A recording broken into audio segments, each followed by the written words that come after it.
എന്ന് രാവിലെ എഴുന്നേറ്റ് വരുമ്പോൾ ഗുഡ് മോർണിംഗ് പറഞ്ഞ് എൻ്റെ മുന്നിൽ നിൽക്കുന്ന കൊക്കോ ചെടികളാണ്.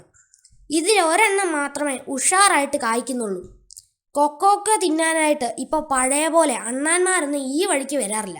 അധികം കായില്ലാത്തതുകൊണ്ട് പറിച്ച് ഉണക്കിയിട്ട് കാര്യമില്ലെന്ന് പറഞ്ഞ് അച്ചാച്ചൻ സീൻ വിട്ടു. അപ്പോഴാണ് ഞാനും അമ്മച്ചിയും കൂടി ഒരു സ്കീം ഇട്ടത്. ഇടയ്ക്കൊക്കെ 1-2 കായ കിട്ടും, ഞാനിത് പറിക്കും. ഞങ്ങൾ രണ്ടും കൂടി പൊട്ടിച്ച് ഉണക്കിയെടുക്കും.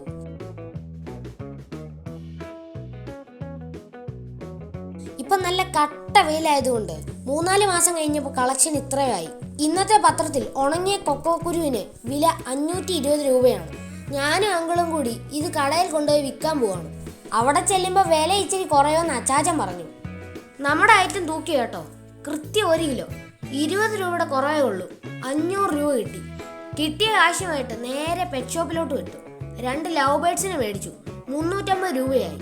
ഹോട്ടലിൽ കയറി അമ്മച്ചിയുടെ ഫേവറേറ്റ് ഉള്ളിവടയും അച്ചാച്ചന് വേണ്ടി ബോണ്ടയും പിന്നെ എനിക്കും അങ്കിളിനും ഓരോ പഴംപൊരിയും മേടിച്ചു. 50 രൂപയും കൂടി ചെലവായി. ലവ് ബേർഡ്സിനെ വീട്ടിൽ കൊണ്ടുവന്ന് ഒരു കൂട്ടിലിട്ട് തിനയും വെള്ളമൊക്കെ കൊടുത്ത് സെറ്റാക്കി. ബാക്കിയുണ്ടായിരുന്ന 100 രൂപ അച്ചാച്ചനെ ഏൽപ്പിച്ചു. വീണ്ടും കൊക്കോക്കോ പറിക്കാനുള്ള കാത്തിരിപ്പായി.